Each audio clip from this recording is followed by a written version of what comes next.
मैं यीशु मसीह में विश्वास करता हूं, यीशु मसीह मेरे उद्धार करता है, लेकिन मैं ये नहीं समझ पा रहा कि यीशु मसीह की मृत्यु मेरे लिए कैसे एक उद्धारकर्ता के रूप में कार्य करती है। क्या यीशु मसीह की मृत्यु जरूरी थी? आइए जानते हैं। प्यारे दर्शकों, प्यारे साथियों, प्रभु यीशु मसीह के मीठे और मधुर नाम में आप सभी को शालोम। और मैं आप सभी का आज की इस वीडियो में स्वागत करता हूं। आप सभी का अभिनंदन है और आप बड़ी बेसब्री से हमारी इन वीडियो का इंतजार करते हैं, जहां पर हम एक नए सवाल पर चर्चा करते हैं, और वो सवाल जो हमें परमेश्वर के वचन में और गहरा उतरने में मदद करते हैं।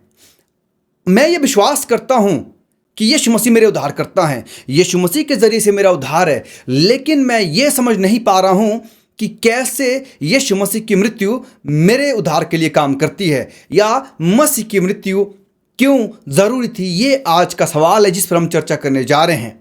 मेरे प्यारों, हमने पिछली बार मसीही की सेवकाई के बारे में पढ़ा था और हमने ये जाना कि मसीह की सेवकाई किस तरह की थी, किस तरह की सेवकाई उन्होंने इस दुनिया में की और उन्होंने वो सेवकाई क्यों की। इन सब बातों के विषय में हमने बातचीत की। और आज हम जब आगे बढ़ते हैं तो हम देखते हैं कि यीशु मसीह ने जो सेवकाई इस दुनिया में की, उसका प्रमुख भाग में से एक उनकी मृत्यु थी। जी हाँ, यीशु मसीह की सेवकाई का एक प्रमुख भाग उनकी मृत्यु से जुड़ा हुआ है। और ये कैसे? देखिए, अगर यीशु मसीह की मृत्यु ना होती, जिस तरह से उनकी मृत्यु क्रूस पर हुई, तो याद रखें कि आपके और मेरे लिए जो उद्धार का काम होना था वो अधूरा रह जाता या वो संभव नहीं था।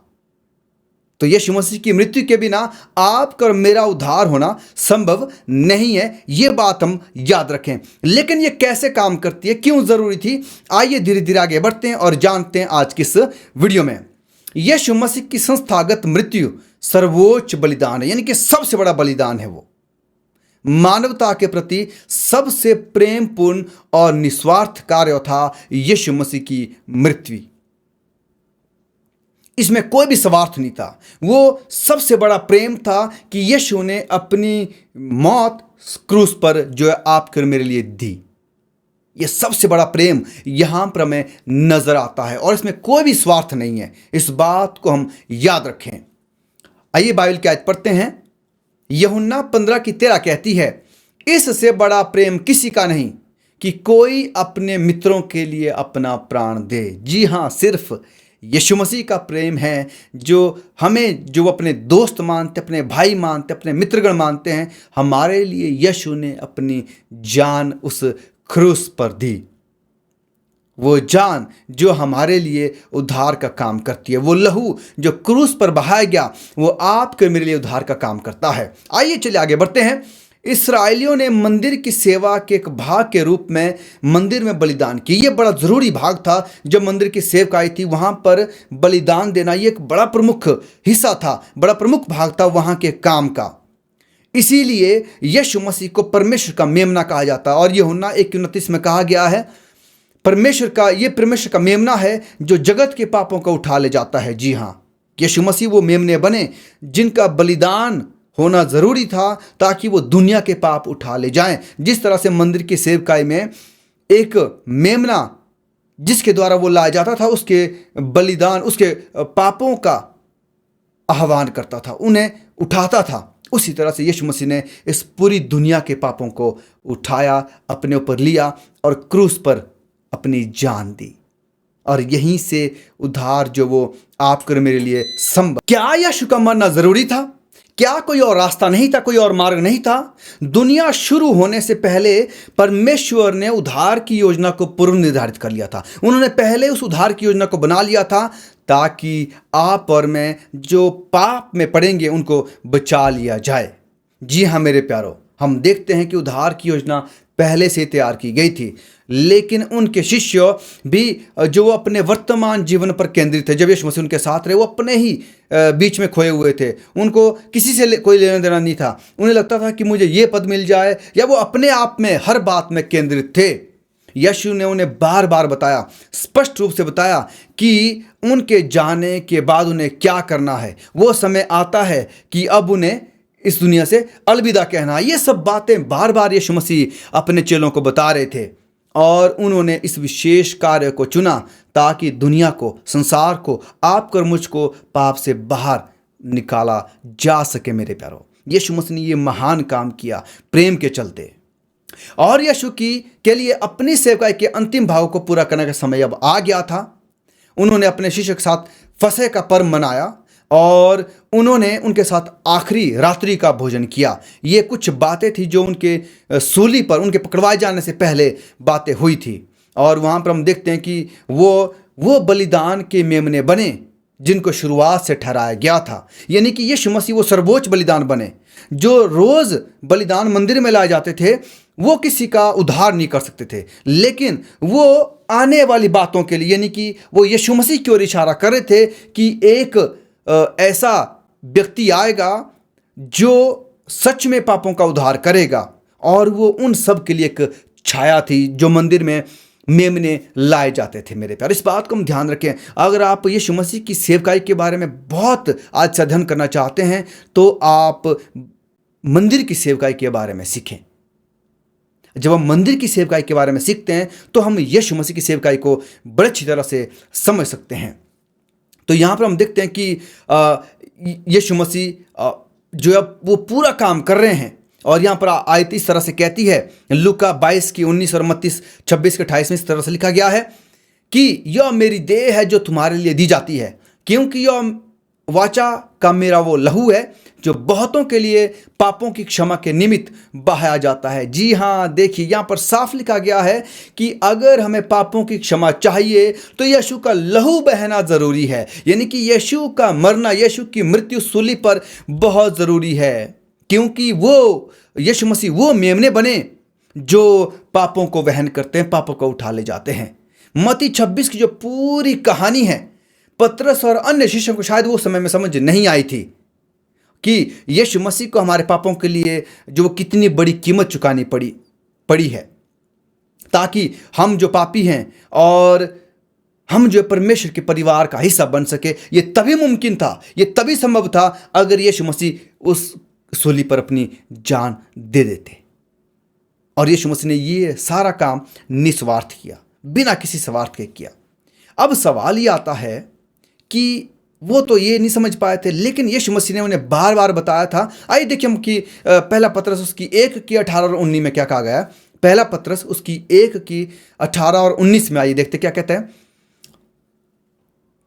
क्योंकि तुम जानते हो कि तुम्हारा निकम्मा चाल चलन जो बाप दादाओं से चला आता है, उससे तुम्हारा छुटकारा चांदी सोने अर्थात नाशमान वस्तुओं के द्वारा नहीं हुआ, पर निर्दोष और निष्कलंक मेमने अर्थात मसीह के बहुमूल्य लहू के द्वारा हुआ। आमीन। देखिए यहाँ पर साफ लिखा गया है कि हमारा छुटकारा, हमारा उद्धार केवल और केवल यीशु मसीह के लहू के द्वारा जो सूली पर बहाया गया था उसके द्वारा है। बाकी कोई भी चीज़ें हमारा उद्धार नहीं कर सकती। व्यर्थ की बातें हैं। बहुत सारे लोग कहते हैं कि आप अच्छे काम करो आपको उद्धार मिल जाएगा, पर बाइबल कहती है कि हम जो वो अच्छे काम करते हैं वो भी मैले चित्रों के समान है, व्यर्थ हैं, बेकार है, किसी काम के नहीं है। हम अच्छे काम इसीलिए करते हैं क्योंकि यीशु ने हमें वो आज्ञा दी है जिस पर हम विश्वास करते हैं। आइए मैं कुछ कारण, 3 कारण आपके सामने रखना चाहूँगा कि यीशु को क्रूस पर मरना क्यों पड़ा। आखिरकार हम जानते हैं कि उनके जरिए से उद्धार है, उन्हें मरना जरूरी था, लेकिन क्यों उन्हें मरना पड़ा, मैं 3 कारण आपके सामने रखना चाहूँगा। पहला कारण मानव जाति का उद्धार और धार्मिकता, यानी कि यीशु मसीह ने जो क्रूस पर अपनी जान दी है उसके जरिए से मानव जाति का तो उद्धार हुआ है, पर वो धार्मिकता का एक क्या है, संकेत भी है। आइए मैं आपके लिए पढ़ना चाहूंगा। मनुष्य का पाप मसीह पर धकेला गया। जी हाँ, जो यानी कि जिस मौत हमने मरना था उस मौत यीशु मसीह ने वो मौत सही, ताकि मसीह की जो धार्मिकता है वो मनुष्य को दी जाए। जी हाँ, यीशु मसीह ने मौत ले ली और हमें अपनी धार्मिकता वो देना चाहते हैं जब हम उन पर विश्वास करते हैं। देखिए इस तरह से उद्धार काम करता है। और क्रूस पर मनुष्यों के पापों को वहन करके मसीह उनके दंड को रोक सकता है, क्योंकि उन्होंने इसका भुगतान किया है। जी हाँ, जिस मौत हमने सहनी थी, जो कीमत हमने चुकानी थी, वो कीमत अब यीशु मसीह ने चुका ली है। अब हमें वो अनंत मृत्यु नहीं मरना है, यीशु मसीह ने वो सह लिया है। अब जब हम विश्वास करते हैं यीशु मसीह पर, तो वो जो मौत उन्होंने सही है वो मेरे बदले में उन्होंने अपने ऊपर ले ली है। ये इस तरह से उद्धार की योजना या यीशु की मौत जो हमारे लिए वो काम करती है, उनका लहू इस तरह से हमारे लिए काम करता है उद्धार के रूप में। और आइए मैं आपके लिए दूसरा कारण मैं पढ़ना चाहूँगा, वो है मनुष्यों का पवित्रीकरण। यानी कि उनके क्रूस पर मरने से धार्मिकता तो मिलती है, पर पवित्रीकरण मनुष्य का भी वहीं से ही होता है। परमेश्वर ने अपने पुत्र को पापी मनुष्य की समानता में भेजा। जी हाँ, हमारे बीच में उन्होंने भेजा, पर उन्होंने कोई गुनाह नहीं किया, कोई पाप नहीं किया। इस बात को हम ध्यान में रखें ताकि वे उसकी पवित्र आज्ञा का पालन करने के लिए सशक्त हो सके। मनुष्य के जीवन को ईश्वरीय इच्छा के साथ सामंजस्य में लाना उद्धार की योजना का लक्ष्य था। याद रखें कि ये नहीं कि यीशु मसीह ने जब उस दुनिया में आए, जब उन्होंने क्रूस पर अपनी जान दी, तो इसका मतलब ये है कि उन्होंने अपने पिता का आज्ञा का पालन किया और उन्होंने इस बात का आदर्श सामने रखा कि आज्ञा का पालन किया जा सकता है और आज्ञा का पालन करना बहुत जरूरी है, जो हमें सीधा यीशु मसीह की ओर लेकर जाता है। व्यवस्था हमेशा परमेश्वर के अपरिवर्तनीय वचन और चरित्र की अभिव्यक्ति के रूप में स्थिर है। मलाकी 3:6 में और याकूब 1 इस तरह में आप पढ़ सकते हैं। यानी कि जो है आदमी जो है वो अगर आज्ञा का पालन करने में असमर्थ है, तो यीशु मसीह ने इस बात को बता दिया कि आज्ञा का पालन किया जा सकता है। लेकिन अब मसीह के लिए यह संभव हो गया कि वह मनुष्य को सही आज्ञाकारिता प्रदान करे। रोमियो 3:31 में लिखा गया है, तो क्या हम व्यवस्था को विश्वास के द्वारा व्यर्थ ठहराते हैं? कदापि नहीं, वरन व्यवस्था को स्थिर करते हैं। जी हाँ मेरे प्यारों, अगर लोग कहते हैं कि हमारे लिए विश्वास काफ़ी है, आज्ञा की कोई ज़रूरत नहीं है, तो याद रखें बाइबल कहती है कि आज्ञा भी बहुत ज़रूरी है। जब हम आज्ञा मानते हैं तो हम क्या करते हैं? अपने विश्वास को और मजबूत करते हैं। प्रभु सिखाते हैं कि पवित्रीकरण का लक्ष्य जो है वो रोमियो 8:4 में जब हम पढ़ते हैं, इसीलिए कि व्यवस्था की विधि हम में जो शरीर के अनुसार नहीं वरन आत्मा के अनुसार चलते हैं पूरी की जाए। जी हाँ, अगर हम पवित्र आत्मा के अनुसार चलते हैं तो व्यवस्था हम में पूरी होनी चाहिए, जो हमें मसीही तक लेकर जाती है, उस मसीह के लहू तक पहुंचाती है जो हमारे लिए उद्धार के लिए बहाया गया। बाइबल लगातार संपूर्ण परिवर्तन और पूर्ण आज्ञाकारिता के बारे में बताती है, बार बार इस बारे में बात करती है और परमेश्वर अपने बच्चों को बार बार यही सलाह देते आए हैं कि आज्ञाकारिता बहुत ज़रूरी है। याद रखें कि आदम और हवा को जो है वो अदन की वाटिका से बाहर इसलिए निकाला गया क्योंकि उन्होंने आज्ञा का पालन नहीं किया। यानी कि वो फल खाने से उनको बाहर नहीं निकाला गया, उसमें एक आज्ञा थी। आज्ञा ये थी कि इस फल को ना खाना, और फल जो आज्ञा उन्होंने नहीं मानी उसके कारण उन्हें अदन की वाटिका से जो स्वर्ग जैसी थी वहां से बाहर निकाल दिया गया। तो अब जब हमें वापिस जाना उस स्वर्ग में, तो कैसे जा सकते हैं? जिस रास्ते से निकाला गया था उसी रास्ते को पकड़कर वापस जाना, यानी कि आज्ञाकारिता से बाहर निकाला गया था, तो आज्ञाकारिता के जरिए से ही अब हमें प्रवेश मिल सकता है। हम वापस जा सकते हैं उस स्वर्ग में या अदन की वाटिका में जहां मनुष्य को सबसे पहले रखा गया था। मेरे प्यारों, देखिए, इसीलिए आज्ञाकारिता क्या है? बहुत ज़रूरी है। और इसलिए मत्ती 5:48 कहती है कि इसीलिए चाहिए कि तुम सिद्ध बनो, परफेक्ट बनो, जैसा तुम्हारा स्वर्गीय पिता सिद्ध है। और सिद्ध हम आज्ञाकारिता के जरिए से ही बन सकते हैं, एक ही रास्ता है। और तीसरा कारण मैं आपको सामने रखना चाहूंगा, परमेश्वर और मनुष्य का महिमाकरण, यानी कि हमें महिमा में होने के लिए बुलाया जाता है। आइए मैं आपके लिए पढ़ दूं 2 थिस्सलुनीकियों उसका 1:10, यहां लिखा गया है, यह उस दिन होगा जब वो अपने पवित्र लोगों में महिमा पाने और सब विश्वास करने वालों में आश्चर्य का कारण होने को आएगा, क्योंकि तुमने हमारी गवाही की प्रतीति की। जी हाँ, वो अपने पवित्र लोगों में महिमा पाने के लिए और जो विश्वास करते हैं उनमें महिमा पाने के लिए बुलाया जाता है। मसीह की मृत्यु का सर्वोच्च जो प्रतिशोध तब होगा जब परमेश्वर के बच्चे पूरा परिवार के रूप में जो वो एकजुट एक साथ होंगे उस स्वर्गीय राज्य में, उस ब्रह्मांड में, जब परमेश्वर के बच्चे यीशु मसीह की महिमा करेंगे, परमेश्वर की महिमा करेंगे। आप सोचिए कि कितना अद्भुत वो नज़ारा होगा, जहाँ के लिए यीशु मसीह ने अपना लहू बहाया ताकि हम वहाँ पर क्या हो सके? प्रवेश पा सके। अगर हम वहाँ पर प्रवेश नहीं पा सके तो याद रखें कि यीशु का लहू हमारे लिए बहाना व्यर्थ हो जाएगा। और क्या हम उद्धारकर्ता को वो महिमा देना चाहते हैं?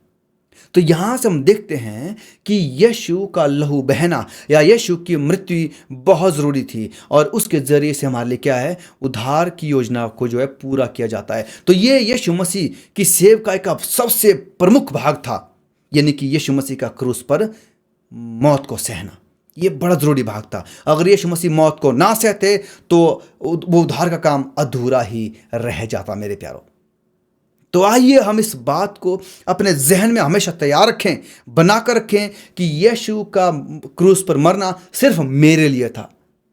मेरे कारण यीशु मसीह ने वो क्रूस की मौत सही, मेरे लिए उन्होंने वो दुख दर्द सहा, मेरे लिए वो सूली पर चढ़ गए ताकि मैं बचा लिया जाऊं। मेरे लिए उन्होंने अपने पिता से अलगाव और स्वर्ग से अलगाव, मेरे लिए वो पाप के बीच में रहे ताकि मैं बचा लिया जाऊं। और इस तरह से यीशु की मृत्यु जरूरी थी और आपके मेरे लिए काम करती है।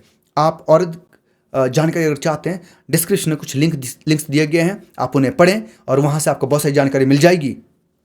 और ज़रूर इसे दूसरे साथ साझा करें ताकि जैसे आप आश्रित हुए हैं वे भी बहुत अच्छे आश्रित हो सकें। और अगली वीडियो में हम बात करेंगे इसी के विषय में कि एक व्यक्ति की मृत्यु कैसे पापों का भुगतान कर सकती है, कैसे मरना तो मुझे था, यीशु मसीह ने कैसे भुगतान कर लिया, कैसे ये काम करता है, इस विषय में हम बातचीत करेंगे।